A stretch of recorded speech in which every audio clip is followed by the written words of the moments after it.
Müqaviləsi Azərbaycan Respublikası Ailə Məcəlləsinin 8-ci fəsli daxilində tənzimlənir. Nikah müqaviləsi kişi və qadının, yəni ər və arvadın yazılı qaydada, özü də notarial formada bağladıkları nikah dövründə, eyni zamanda nikaha xitam verildikdən sonra onların əmlak hüquqları və vəzifələrini müəyyən edən bir sazişdir. Nikah müqaviləsi əsasən əmlakın hüquqi rejimini müəyyən etmək məqsədi ilə bağlanır. Yəni belə qeyd eləyək ki, ər-arvad nikah dövründə qazandıqları əmlaka bərabər pay hüququna malikdirlər. Yəni nikah dövründə hər hansı birinin ər və ya arvadın gəlirləri hesabına əldə edilməsindən asılı olmayaraq, məhkəmə qaydasında gələcəkdə nikaha xitam verildikdə əmlak bərabər şəkildə bölünür. Lakin nikah müqaviləsi bağlanarsa, orada tərəflər məsələn, müddəa nəzərdə tuta bilərlər ki, əmlak bərabər şəkildə yox, fərqli qaydada bölünsün. Məsələn, paylı rejim və ya hər birinə məxsus olan əmlaka ayrıca mülkiyyət rejimi tətbiq edə bilərlər. Məsələn, nəzərdə tuta bilərlər ki, nikaha xitam verildikdə, məsələn, ərin vəsaiti hesabına qazandıqları əmlak ərin, arvadın vəsaiti hesabına qazandıqları əmlak isə arvadın mülkiyyətidir. Və yaxud da ki, müddəa nəzərdə tuta bilərlər ki, tutalım ki, hər hansı birinin təqsiri ucbatından nikaha xitam verilərsə, təqsiri ucbatından xitam verilmiş şəxsin xeyrinə olmayan formada əmlak bölünsün. Məsələn, 1/3 hissədə tutalım bölünsün.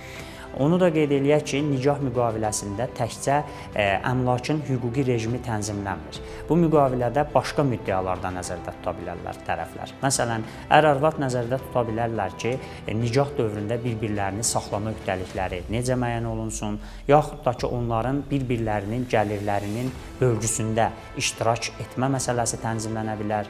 Hətta onların nikah dövründə ailədaxili xərclərin tənzimlənməsi qaydalarına dair müddəalar da nikah müqaviləsində nəzərdə tutula bilər. Lakin hər bir məsələ nikah müqaviləsi ilə tənzimlənə bilməz. Məsələn, ailə qanunvericiliyinə görə ər-arvadın belə deyək, hüquq və fəaliyyət qabiliyyətini məhdudlaşdıran və yaxud da ki, onların hüquqi müdafiə imkanlarını, xüsusilə məhkəməyə müraciət etmək hüquqlarını məhdudlaşdıran, eyni zamanda ər-arvadın uşaqlar üzərində olan hüquq və vəzifələrinə məhdudiyyətlər gətirə bilən müddəalar nikah müqaviləsinə daxil edilə bilməz. Yəni, məsələn, nəzərdə tutula bilməz ki, gələcəkdə mən məhkəməyə müraciət etməyəcəyəm və yaxud da ki, əks edilə bilməz ki, həmin müqavilədə ki, gələcəkdə mən fərz edək ki, aliment öhdəliyi ilə bağlı məhkəməyə müraciət etməyəcəyəm, yaxud da alimentin azaldılmasını tələb etməyəcəyəm.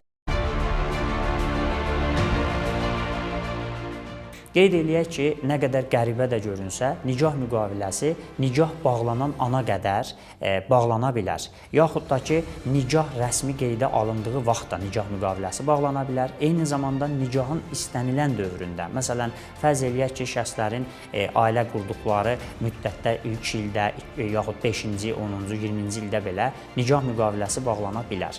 Lakin unudulmamalıdır ki, əgər nikah müqaviləsi rəsmi nikaha daxil olana qədər bağlanıbdırsa, bu yalnız o müqavilə rəsmi nikah bağlandığı andan qüvvəyə minir. Bu nəyə görə belədir? Çünki bizim ailə qanunvericiliyi rəsmi nikaha tanıyır. Yəni, ola bilər ki, rəsmi nikaha qədər ər-arvad faktik nikah münasibətlərində olarlar, lakin bu o demək deyil ki, onlar hüquqi baxımdan nikahdadırlar və ona görə də bu cür ailələrdə nikah müqaviləsi bağlansa belə, bu müqavilə yalnız rəsmi nikahın dövlət qeydiyyatına alındığı vaxtdan qüvvəyə minir. Nikah müqaviləsi bağlandığı kimi, eyni zamanda bu müqavilənin xitamı ola bilər, yaxud da ki, müddəalarının dəyişdirilməsi və ya bütövlükdə nikah müqaviləsinin hamısı və ya müəyyən müddəaları etibarsız da hesab edilə bilər. Bu nə zaman ola bilər? Tərəflərin hər ikisinin birlikdə notariat orqanında razılığı ilə nikah müqaviləsi bütövlüklə ləğv edilə bilər və ya onun hər hansı bir müddəasına istədikləri dəyişikliyi edə bilərlər. Yaxud da ki, ər və ya arvad gələcəkdə nikah müqaviləsinin hər hansı bir müddəasının onu belə deyək, əlverişsiz vəziyyətə saldığını güman edərsə, o zaman o məhkəmə qaydasında müraciət edərək nikah müqaviləsini etibarsız hesab etmə və ya hər hansı bir müddəasını etibarsız hesab edilməsini tələb edər. bizdə ailə dəyərləri bir qədər fərqlidir. İnsanlar nikaha daxil olduqdan sonra artıq ailə büdcəsini hər iki belə deyək, həm ər, həm arvadın birgə yanaşmasını nümayiş etdirirlər. Təbii ki, qanunvericilik də bunu deyir. Çünki nikah dövründə qazanılmış əmlak kişi və ya qadının hər hansı birinin belə deyək, vəsaiti hesabına əldə edilməsindən asılı olmayaraq bərabər sayılır və hər ikisinin orada payı var. Amma nikah müqaviləsi bu rejimdə dəyişiklik eləmə məqsədi güdür. Yəni fərqli qayda nəzərdə tutula bilər. Özlərindən məxsus şəkildə, məsələn, deyə bilərlər ki, mən nikah dövründə qazandığım öz əmlaka özümün hüququ olsun. Yəni paylı mülkiyyət ya ayrıca mülkiyyət rejimi tətbiq edə bilərlər. Eyni qaydada qarşı tərəf də bunu deyə bilər. Və bunlar bəri başdan razılaşdırmalıdırlar. Razılaşdırdıqları təqdirdə artıq burada heç bir problem yoxdur və bu əmlak rejimi tənzimlənmiş olur. Dediyim kimi əvvəldə tamamilə fərqli qaydalar nəzərdə tuta bilərlər. Mən dediyim kimi ola bilər ki, nikah, əgər qoyar və ondan sonra başlayaq ki, bu səbəblərdən xitam verilərsə əmlak bu formada bölünəcək, yaxud da ki, elə bəri başdan nikaha xitam verilərkən tutaq ki, bizim mülkiyyətdə olan filan daşınmaz əmlak arvadın, filan daşınar əmlak olan avtomobil kişinin və sair formada bu cür bölgü müəyyənləşdirə bilərlər. Nikah müqaviləsi son dərəcə əhəmiyyətli və həm hüquqi, həm sosial dəyərə malik olan bir institutdur. Bu müqaviləni Azərbaycan Respublikasının ailə qanunvericiliyində 10 illiklərdir ki, mövcud olmasına baxmayaraq, bu gün belə bəzi cəmiyyət üzvləri tərəfindən birmənalı qəbul edilmir. Onların bu birmənalı qəbul edilməmə səbəbləri əsasən belə deyək, milli mentalitet və əxlaqi dəyərlərlə bağlıdır. Bəziləri hesab edirlər ki, nikah müqaviləsi bağlanan zaman artıq şəxslər gələcəkdə nikahlarının möhkəm olmamasını düşünür və yaxud da ki, hələ heç nə yoxdur, gələcəkdə düşünürlər ki, biz əmlak böləcəyik. Yəni ki, sanki nikaha girərkən hər şeyi maddiləşdirmək istəyirlər. Lakin bu köhlü şəkildə yanlış fikirdir və nəyə görə? Çünki bu cür düşünən insanlar nəyə görə bu qənaətə gəlirlər? Onlar belə deyək, məhəbbət, ülvi dəyərlərlə ədalət anlayışını üz-üzə gətirməyə çalışırlar. Halbuki bu belə deyil. Əksinə düşünülməlidir. Yəni bu günləri düşünülməlidir ki, nikaha ailə belə deyək, sevgi dəyərlərinə, məhəbbət dəyərləri bitərsə, yəni bu artıq yoxdursa, o zaman ədaləti hansı hüquqi aktlara, hansı sənədlərə əsasən bərpa etmək tələb olunacaqdır.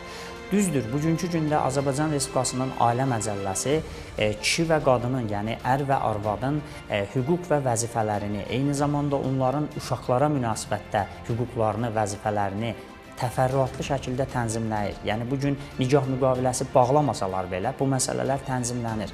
Amma nikah müqaviləsinin mühüm tərəfi individual, yəni şəxsi xarakterli məsələləri tənzimləməni nəzərdə tutmasıdır. Yəni şəxslərə dispozitiv qaydada iradə sərbəstliyi verir ki, onlar mövcud qanunvericilikdə nəzərdə tutulmuş məsələləri özlərinin ailədaxili məsələlərə uyğunlaşdırmaqla həll edə bilmə imkanını nəzərdə tutsunlar. Yəni bugün fərz etsək ki, düzdür, bugünkü gündə ailə qanunvericiliyi nikah müqaviləsinin həcmini tənzimləmir. Buna dair müddəa yoxdur. Bəzən xarici ölkələrə baxdıqda bəzi şəxslər, nüfuzlu şəxslərin məhkəmə mübahisələrində aydın görmək olur ki, onlar 100, 150, 200 müddəalıq nikah müqavilələri bağlayırlar.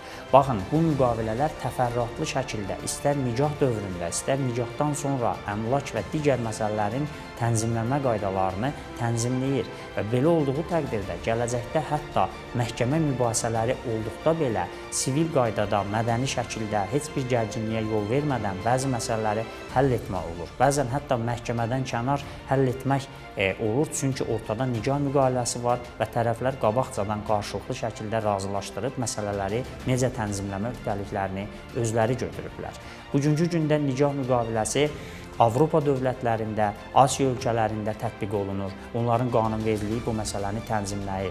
Düzdür, bu bir qədər ölkədən ölkəyə fərqli ola bilər. Məsələn, bəzi ölkələrdə nikah müqaviləsi Azərbaycan Respublikasında olduğu kimi notarial qaydada təsdiq olunma tələb olunursa, elə ölkələr var ki, orada sadə şəkildə, sadə yazılı müqavilə, yəni notariatda təsdiq olunmadan da bağlana bilir. Hər bir halda bu müqavilənin hüquqi, sosial dəyəri böyükdür və bu institutun belə deyək, maariflənməsi, insanlarımızın, cəmiyyət üzvlərinin maariflənməsi tələb olunur ki, bu institut haqqında təfərrüatlı məlumata malik ola bilsinlər. Azərbaycan Respublikasında nikah müqavilələrinin bağlanmasına maraq yoxdur.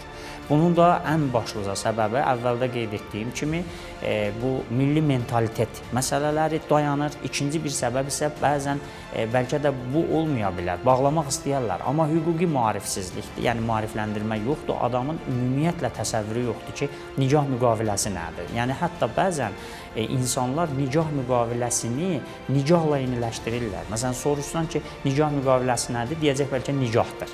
Yəni o haqqda ümumiyyətlə təsəvvürü yoxdur. Bu gün hər hansı bir şəxs nikah müqaviləsi bağlayarkən bu o demək deyil ki, gələcəkdə mütləq boşanacağını düşünür.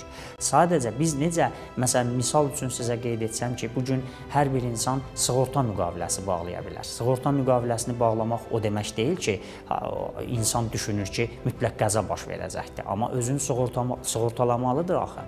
İndi nikah müqaviləsi də ətraflı şəkildə tənzimləmə, davranış qaydaları, özlərinin istədiyi formada belə deyək, əmlaklarının taleyini həll etmə qaydalarını müəyyənləşdirmək baxımından çox faydalı institutdur. Əgər nikah müqaviləsi bağlandıqdan sonra tərəflər onun müddəalarını yerinə yetirməsə və bunun müdafiə mexanizmi olmasaydı, bu müqavilənin heç bir hüquqi dəyəri olmazdı. Məsələ burasındadır ki, müqavilə öhdəliyi yerinə yetirilmirsə, tərəflərdən digəri, yəni hansı ki, onu tələb etmək hüququ yaranır, bu məhkəməyə müraciət edə bilər və bu müddəanı sən öhdəlik götürmüsən, yerinə yetirməlisən, yerinə yetirmirsənsə, artıq cavabdehliyi bu məsələ ortalığa çıxır.